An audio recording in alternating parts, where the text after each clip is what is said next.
In a world where the climate is rapidly changing, the stakes have never been higher. We all need to be thinking about climate change and the way that it impacts our industries, our lives, because it's going to, and it will be much, much better for us to think about it now than, as the hurricane hits, whether it's metaphorical or actual. That's Dr. Kimberley R. a climate scientist and program manager at the NASA Jet Propulsion Lab. Her research on climate risks has taken her to the planet's extreme environments, from the North Pole to Antarctica and Mount Everest. In this episode, Kimberley takes us on a journey into the heart of climate science. You will hear about the startling discovery of the highest concentration of microplastics on, guess where? Mount Everest, the emerging importance of urban climate studies, the unexpected role of artists in climate change conversations, and the 3 pivotal actions Kimberley suggests to combat climate change. Kimberley also gives a sneak peek into her upcoming book, a guide for younger generations on planning for climate change. So prepare for a deep dive into the world of climate science. Which is very nice because LinkedIn is pushing, all the social media platforms currently are pushing live events. So it's a fantastic way to maximize the audience. And we should be live right now on LinkedIn, and let's get started. Kimberley, it's good to see you. How are you doing today? I'm good. I'm excited that it's Friday. How about yourself, Christian? Oh, I'm very happy that it's Friday. It was a fantastic day here in Vienna. Where are you in the United States? I'm on the coast in California. That's beautiful. Which part of the coast? Is it more to the north or to the south? More to the south, yeah. Yeah, the last year I was in San Diego in June. It's gorgeous. Really nice it is region. So beautiful. Yeah, it's a little stormy today, but We'll see what happens this weekend. We don't have, unfortunately, we don't have an ocean here in Austria. I'm in Austria, in Vienna, and let's get right into the topic, climate change. Every morning I go for a run, and I remember basically when I grew up in the Alps, so we had really hard winters back in the 70s, 80s of the last century. It was in Celsius, -20 to -30 degrees most of the time, and winter ended very abruptly at the end of April, beginning of May. Then I moved to Graz. It was a little bit more south in Austria, Mediterranean climate, so the weather was much better during the year, and spring actually started in March. And after I finished my career at the university, it was around the year 2000. I moved to the capital of Austria, Vienna. It's a little bit more north. And I always remembered Vienna, since I go running every morning, as a lot of humidity in February, March. It was gray, and it was not really a nice spring weather that I was used to have in Graz already early March. And today I was on a run this morning. It's mid-February, and we had about 15 degrees today. So it was pretty warm. It was a nice spring weather. It was the weather I like when I was a student. And my first question to you is this just coincidence? Is it a little bit warmer now in Vienna, and next year it will be different? Or can we attribute this development to the big picture of climate change? Well, I definitely wouldn't attribute anything that you just described to climate change. You're describing weather in different locations. So what's happening with climate change is that we're seeing non-linear changes that are looking different in different locations. Some areas may be drier and hotter, some areas may be wetter overall, but generally warmer. But that doesn't necessarily mean that the weather is all going to change in the same way. So based on what you described, I'm not really sure that I could attribute that to anything besides local weather. Yeah, where do we stand in climate change, generally speaking? What's the status currently? Give me a little bit more about what you mean by that. What do you mean, what's the status? Like, what's the ppm of CO2, or what are you looking for? I'm looking for just getting an overview about the topic of climate change. So when you open the internet, currently it's a little bit, there are some messages that I read that are confusing to me. Some attribute climate change to it's just normal. It's just, like I said, weather. It's just a little bit warmer sometimes. And some say that we have a severe problem, that the temperature, generally speaking, in the next 100 years will go up. And it's really risky for humanity. What I would like to use this recording is get a little bit more insight and a better overview what's true, what's real in climate change, and what is just superstitious stories that are currently spreading on the internet. And I'm hoping that you, as an expert in climate change, can bring a little bit more clarity to me and my audience. Sure. Okay, so we'll just start right at the beginning then. So the planet is one system. Even though it feels like it's really far away between you and me right now, we're actually connected through a lot of different things. But what we're going to be talking about right now is the atmosphere. So there's a couple different layers that protect us from space, and that also encompasses the planet and is able to hold things. So when we release carbon, when we release water vapor into the atmosphere, some of it is absorbed in different ways and some of it stays in the atmosphere. So basically what's happening with climate change is what we're calling the greenhouse effect. And this has been well known by Western science since the early 1800s, that when you put more stuff in the atmosphere, be it water vapor, be it nitrous oxide, be it any form of carbon, then it traps more heat. So the sun that comes into the atmosphere doesn't come out. And there's a little bit more radiation, radiative forcing that stays and warms the planet. Now, the reason that we call it climate change is not because it's going to be getting hot and dry everywhere. That is not correct. Everything is going to be regionally different, just like we're seeing right now. So we just had floods in California. And right before that, we were having a drought in California. Both of those are due to this extreme that we are starting to look at. So whereas our climate used to be in the middle of the bell curve, kind of a normal Holocene climate where we all evolved and it's nice on some days and it's icky on some days, now we're seeing extremes across the scale. So we may have some years of severe drought and then a punctuated storm. And that's just simply because the atmosphere is able to hold more heat. It's able to hold more water. And that's changing the circulation of the winds. It's changing the circulation of the ocean. It's causing the sea ice to melt on both poles, which is then further changing the way that the atmosphere and water circulates. So there's a lot of dynamics that are changing, and they're changing faster than we've ever seen in Earth's history.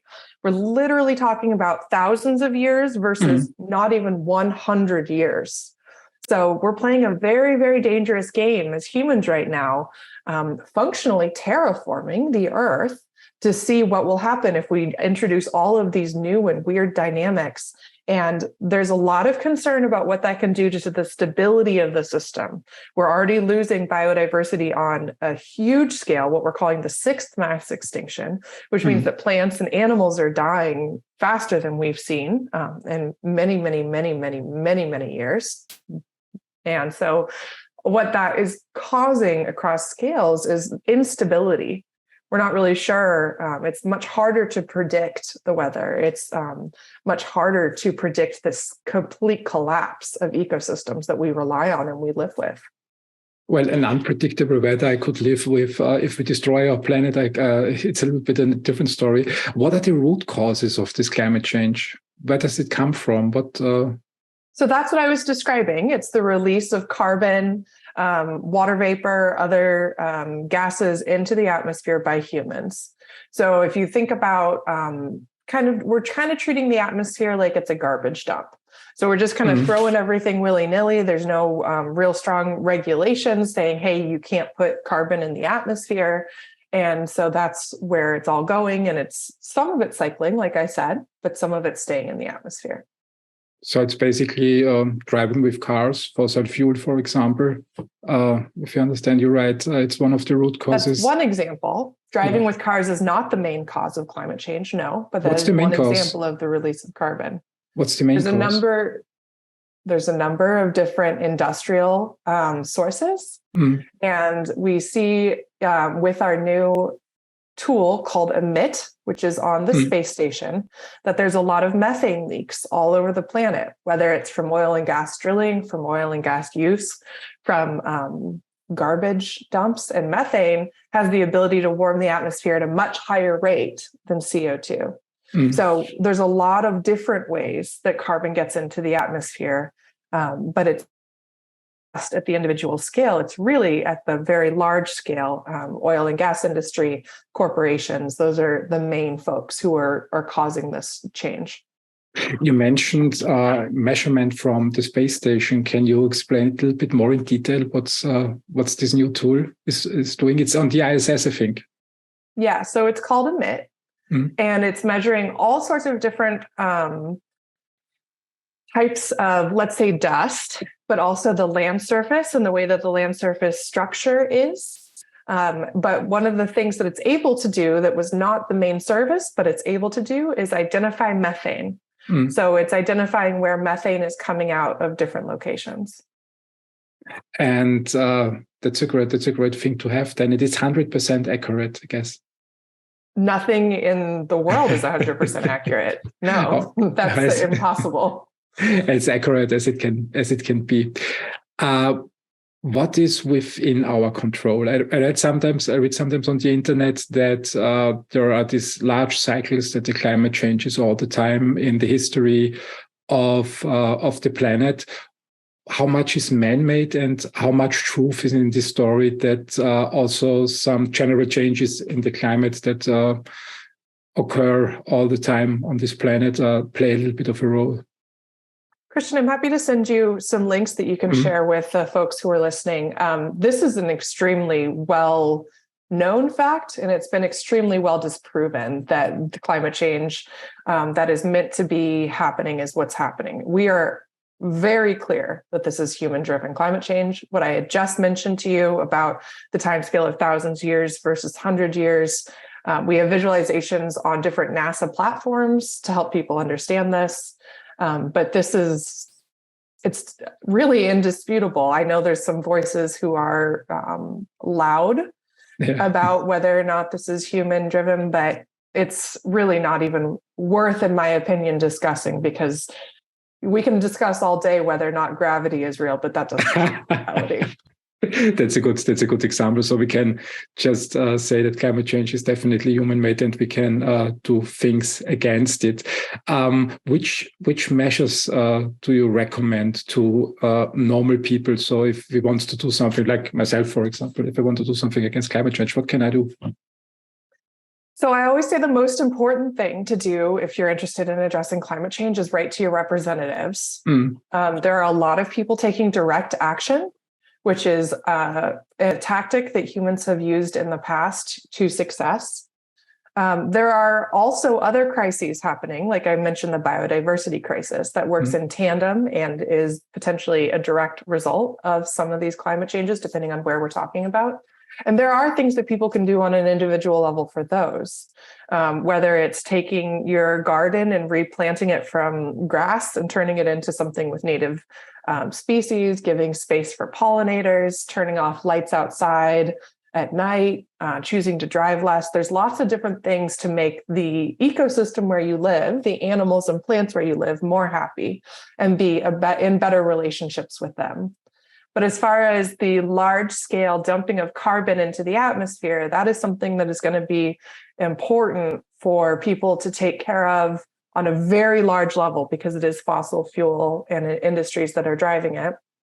And because of that, we really need to get our political willpower involved. Yeah, that's a good advice. I mean, I learned this year or last year, in 2023 already, that I always thought that the electricity that I consume here in Austria, in Vienna, is basically green. So I grew up with the story that most of the electricity that we produce in this country is derived from rivers, and it's basically as natural as it can be, and it doesn't harm the environment. When, unfortunately, the war started between Russia and Ukraine, I learned that it's a little bit different, that the majority of the electricity and the heat that I consume needs Russian gas to be produced. And I think gas is not really the best solution for producing electricity. Am I right in that assumption? When we talk about climate change. I'm not an expert in how electricity is produced, but I know that there are options for producing electricity using solar, wind, hydrologic forcing, like you mentioned. So I know there are a lot of good other options besides oil and coal. One way to think about it is that we did an amazing job advancing technologically using oil and gas and coal, but we have come to a point technologically where we can advance past that. We're now smarter as a species. We have more tools as a species, and we don't need to use these old tools. What we can do is we can move forward and create a more healthy, living, natural planet. And it seems like we should probably go ahead and do that and keep following the most interesting and technologically advanced thread. I couldn't agree more. Let's talk a little bit about your background. When did you become interested in the topic of climate change? I guess it wasn't so much an interest for me as kind of a need. So I've always been very, very dedicated to the planet and to the earth around me ever since I was a very, very small child. It was always my favorite place to be outdoors, and I would stay outdoors as long as possible every single day. And so obviously, as someone who really loves the planet, it's important to me for it to stay just as safe and healthy as possible. And so this is such a huge crisis. It's an existential crisis. It's a human crisis like we've never seen, never before in human history. And so it's very important to me to be part of the solution, or, at least having conversations about what the solution could be. Yeah, that's a good point. You're a climate scientist at NASA's Jet Propulsion Lab. How did you become that? I interviewed for it. So I have a bunch of different degrees. My last degree was a PhD in Earth and Climate Science. And I did a bunch of research all over the world in the high altitude and high latitude places. And so when a job opened up at JPL looking for someone who could do Arctic science, it seemed like a good fit. So I went ahead and tried for it and was able to move into that group. And then since then, I've done a bunch of different things, but all in service of understanding the planet better, helping people understand why, all the reasons to love it, and then ideally protecting it. Yeah, that's a good point. I learned it from my grandparents. Protecting the planet is one of the most important things, and keeping the environment clean. You mentioned your PhD work at the University of Maine. If I researched it right, it was on the health assessment of glacial meltwater pollution. Can you tell us a little bit more about your findings in your PhD work? Of course. So that was my dissertation. And for folks who don't know, there's a variety of different components that go into your PhD. You take classes, right? Just like you have at every single level. And that's a huge diversity of topics. And then you need to choose a specific thing to research and study, ideally something that hasn't been done before, or that you are really contributing to the state of the science. And then you do a bunch of research on that. And then you write at least 3 papers, peer-reviewed journal article papers or chapters. And then you put that out for everyone to see and gain the knowledge from. So that is what I did for these 3 papers for 3 chapters. And what I was looking at is whether DDT, which is an old what is it called? Pesticide, which is an old pesticide that we used to use that's very dangerous. And also hexachlorohexene, which is a pesticide that's still being used, can be found in glaciers very, very far away from where the pesticides were used. And whether when the glaciers melt and those chemicals come out, it could hurt the people who live downstream, and whether it could hurt the animals that live downstream. And we found that in some cases, when there are downstream people who eat a lot of local fish, it could be an increased risk for them for cancer if they're eating this local fish over their lifetime that have been exposed to DDT.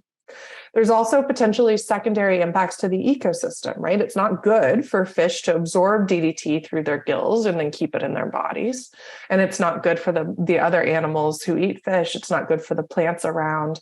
So it's just another reminder that everything that we put into the atmosphere stays in the atmosphere and circulates around. And so when we use DDT in Louisiana, it may not stay in Louisiana. It may end up in the Arctic or the Antarctic. So it's basically the same when I drive with my car. It's a 20-year-old diesel car. So it's basically, it doesn't stay where I'm driving. It just travels through the atmosphere to other places. And this is with every gas that we put into the atmosphere. It's similar, and it depends on the type of gas. It depends on the weight of the gas, the properties of the gas, where the gas goes. But in this case, the two that I described, DDT and hexachlorohexene, they have specific properties that make them really go towards the snow and ice in the cold areas and then stay there. And are released later on. They're not necessarily released. It's just that they don't change state. So they landed on the glacier. They got trained in the glacier. They became part of the glacier, and then they melt out of the glacier. They're just staying the same the whole time, but we're allowing them to move into different places. Building on what you just described, I also read on the internet that you are doing or did the Arctic Methane project at the JPL. Can you tell me a little bit more about this project? Sure. So the Arctic Methane Challenge is a combined effort between NASA and the European Space Agency. And it's basically collaborating with a bunch of experts from America and Europe to try to understand what's going on in the Arctic, how it's changing across time scales and location scales, and whether or not we have the opportunity to forecast methane and carbon that could be coming out of the permafrost. So permafrost is soil that's frozen for 2 years or more, and it covers 24% of the land surface. So almost a quarter of the land surface. It's a huge amount of land. And it's basically a bunch of dead stuff. It's detritus over years and years and years and years built up. And so when it thaws, because it's getting warmer in the Arctic, it's getting 4 times warmer in the Arctic than anywhere else on the planet. There's little microbes that eat all of the dead stuff. Just like in your tummy when you eat food, you've got microbes that digest it. And so when there's microbes that eat the dead stuff, they release methane and other forms of carbon gas into the atmosphere. So if this process were to speed up and happen really quickly, it would be a huge amount of methane released into the atmosphere, which, as we've discussed, is a really serious greenhouse gas. So it means that there'd be a big warming that could potentially happen. So we have basically a double effect when we produce in the Western society more greenhouse gases. To just summarize that, we heat up the planet, and this accelerates the melting of the ice and permafrost in the Arctic and Antarctica, which then accelerates the effect of warming the planet. Is this the right understanding? Yes, that's the concern, is that it could accelerate the warming of the planet. And the challenge is that right now humans are releasing the most carbon. But if we make the ecosystem so unstable that ecosystems start releasing carbon, you may have seen a report that when they were burning huge parts of the Amazon, that it was releasing carbon, not taking carbon in. And if that happens, then we just have a ton of different places releasing carbon and very few places taking it up. And then that's where we start having very, very serious problems. It's when do we reach the point of no return then? This is we're not sure. There have been a number of papers that have come out very recently about tipping points, which is what we call when the ecosystems functionally switch to a new state or collapse or start releasing carbon, whatever it looks like for that particular ecosystem. The Earth is so complicated. If you just think about, again, your stomach, you don't know everything that's going on in your stomach. You don't know all the microbes and what they're all doing. And then you magnify that times the size of the entire planet. It's really difficult to understand everything that's happening all at the same time. And then now we're adding unknown dynamics. We're adding a forcing that we haven't seen before in the form of climate change. So we're working really hard to forecast what the changes are, but I am not a fortune teller. So I'm not able to give you a specific date. Just like I probably wouldn't be able to give you a specific date when, something in your life is going to happen to you. I can't read the future. All we can do is we can look at the patterns and see the signs of what's going on the planet and make our best guesses as to when those things would change or could change based on the patterns that we understand. But I come from business management, economics, and I have a tendency of oversimplifying things and trying to simplify things to understand it better. So we are talking about a real pressing problem. It's not, when we talk about the time scale, it's not something that can happen potentially in 400 years. It's a real pressing problem that should be solved in our lifetimes and not somewhere in the future. A paper just came out in Nature saying that some researchers ran different models, and they believe that we will have 1.5 warming in the next 2 years, which will cause, again, more further instability of ecosystems. And that could push us to 2 degrees, which is the absolute worst that we've forecast within the next few decades by 2050. So we're talking about something that really needed to be taken care of yesterday. No, yesterday. Good. 2 degrees doesn't sound really, really, really dangerous to me. What are the consequences of a 2 degrees increase in temperature on the planet? Well, they could be catastrophic depending on the location, right? So we have not hit 1.5 degrees yet. We're already seeing a lot of snow that is gone in the Alps. We're seeing droughts across Europe. We're seeing flooding and very strong storms throughout the Americas. We're seeing significant loss of sea ice. We're seeing melting and thawing of permafrost and glaciers, like you said. And that all means potential sea level rise. So we're not even at 1.5 yet. And there are already this year or last year, $300 million in damages per region in the US. And then there were 30 million people who were affected in the US directly by climate disasters. So I'm just throwing all these numbers at you to basically try and help understand that things are already kind of serious. And we're asking for them to be more serious, more bad. And it seems to me that in my personal life, if things were already going badly, I would do everything I could to make it better, not to just continue making things worse. You mentioned that we see a decrease in biodiversity. So far as my understanding goes, we need this biodiversity as a human race to live a healthy life so that we have enough to eat. When biodiversity is decreased and we see species going extinct, at the end of the value chain, nutrition-wise, is the human race. So is there a potential risk that we also have to face extinction of the human race if we continue on that path? So I think that you're looking at this from a very economics perspective, which I value.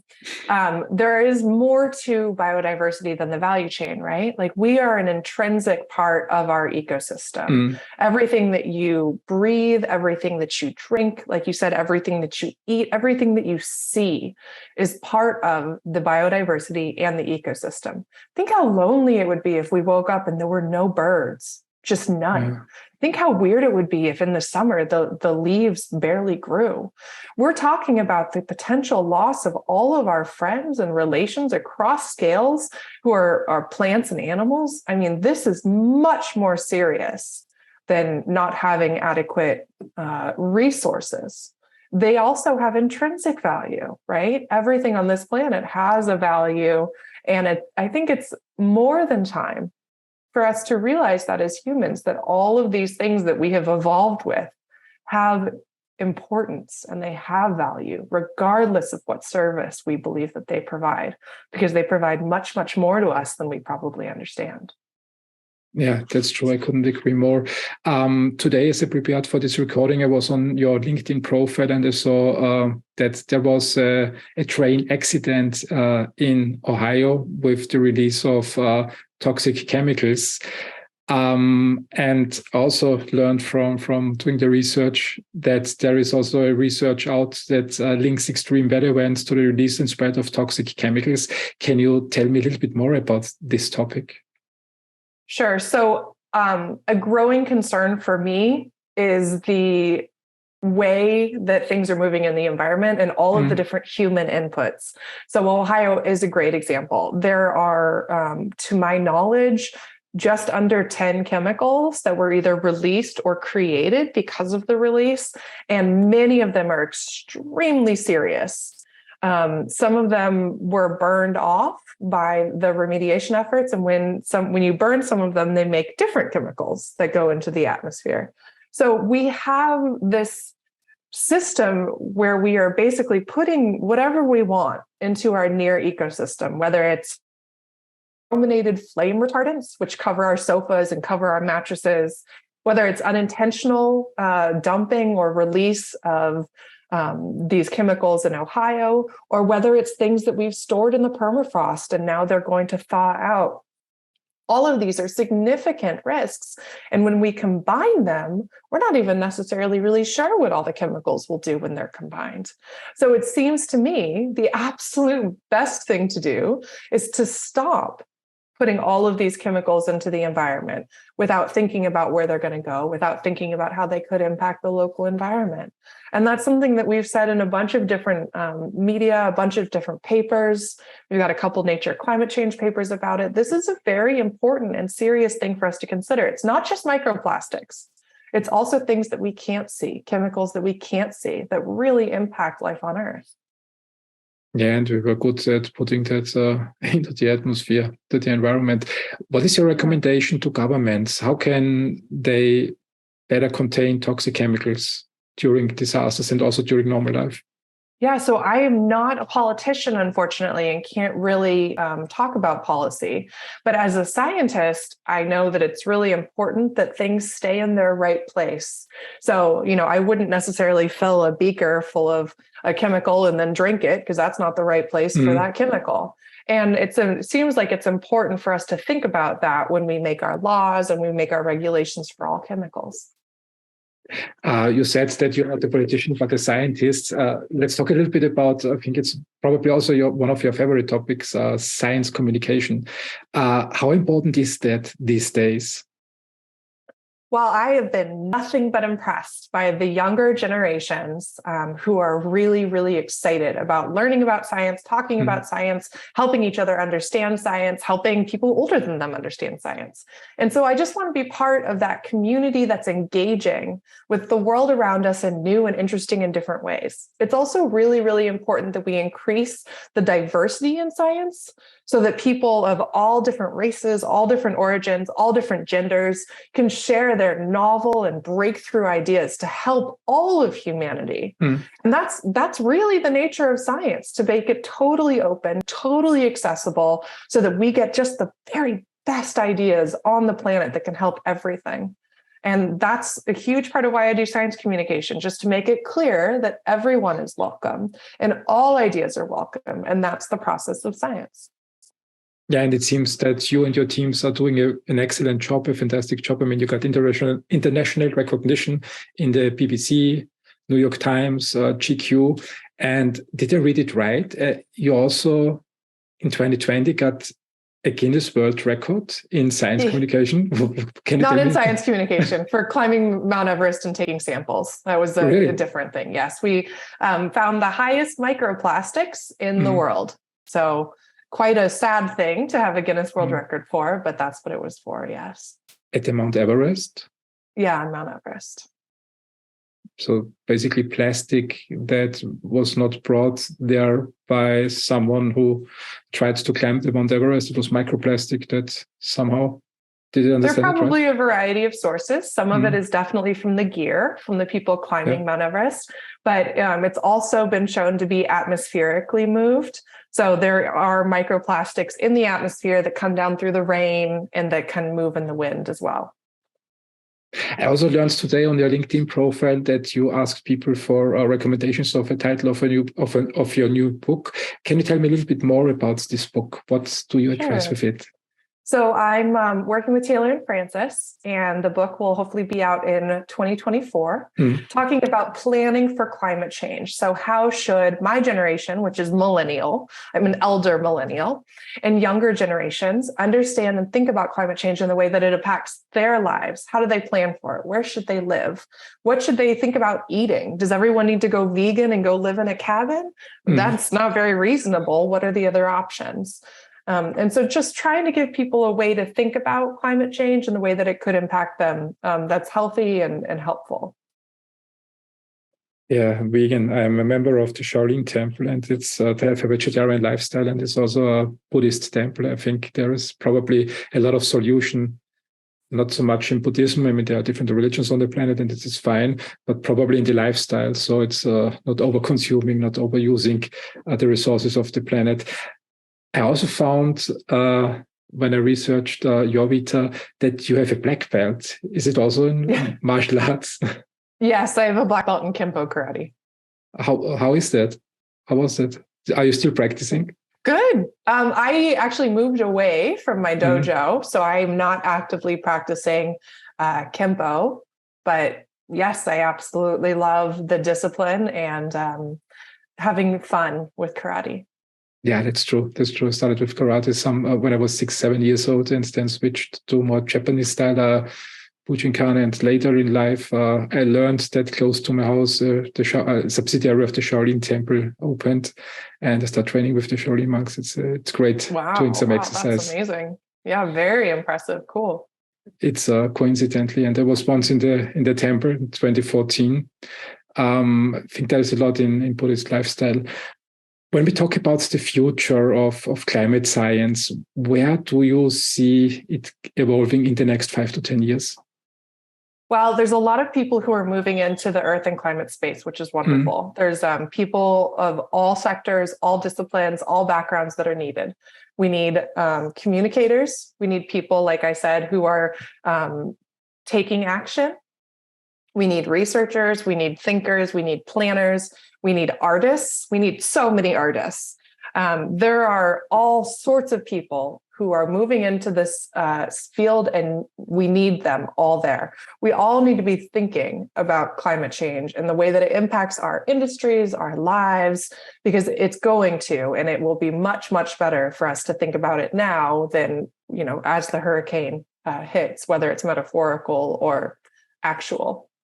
I think that in the next few years, we're going to see an influx of more people, like I mentioned, but we're also potentially going to see more and more talent maturing for people who are just coming out of graduate school.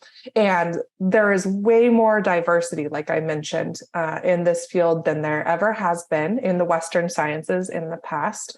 And that is going to really benefit us. It's going to really benefit us to have people come from different backgrounds and have different stories in their lives and different ways of thinking, so that it can really make us more diverse, more ingenious, think of more ideas, have better brainstorming sessions. And I'm really looking forward to that. I'm also really looking forward to the integration of Indigenous knowledge.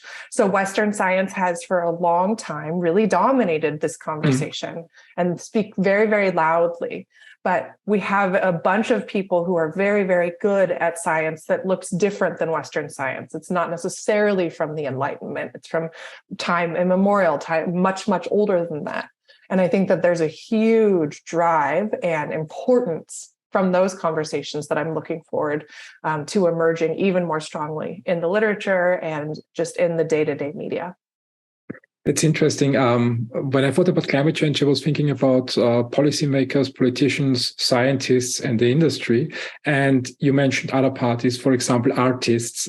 Why, in your opinion, is it important to have artists in the conversations?